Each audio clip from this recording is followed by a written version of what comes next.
ফিলিস্তিনের গাজায় ইসরায়েলি বাহিনীর গণহত্যার ও নির্বিচার হামলা বন্ধের দাবিতে সোচ্চার হয়েছে দেশের আইনজীবী সমাজ। দুপুরে সুপ্রিম কোর্ট বার কাউন্সিল ভবনের সামনে গাজায় গণহত্যা বন্ধের দাবিতে মানববন্ধন ও বিক্ষোভ করেছে আইনজীবীরা। এ সময় তারা বলেন, গাজার নিরীহ মানুষের উপর ইসরায়েলি বাহিনী যে গণহত্যা চালাচ্ছে তা কোনোভাবেই কাম্য নয়। তাহলে হামলা থেকে নারী শিশুরাও রেহাই পাচ্ছে না। এমনকি হাসপাতাল মসজিদের বোমা হামলা চালাচ্ছে ইসরায়েল, যা চরম মানবাধিকারের লঙ্ঘন। আন্তর্জাতিক আইনে এই বর্বর বাহিনীর বিচারের দাবি জানান আইনজীবীরা। ইসরায়েলের বর্বর আগ্রাসন, গাজায় চলমান গণহত্যার বিরুদ্ধে সবাইকে রুখে দাঁড়ানোর আহ্বান জানান তারা। বলেন, ইসরায়েলি সকল পণ্য বর্জন করতে হবে। আমি ঘৃণা জানাচ্ছি আপনাদের প্রতি। প্রতিটা শিশুর রূহ, তাদের প্রাণের যে আর্তনাদ, তাকে আমি আমার মধ্যে ধারণ করছি।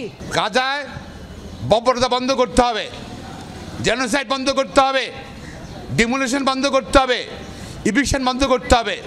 পাশাপাশি ইসরায়েল নামক রাষ্ট্রের অস্তিত্ব শেষ করে দিতে হবে। এই মানবাধিকার অপরাধের সঙ্গে যারা জড়িত তাদেরকে অবিলম্বে আন্তর্জাতিক আইনে বিচার সহ আমি তাদের দৃষ্টান্তমূলক শাস্তি দাবি করছি।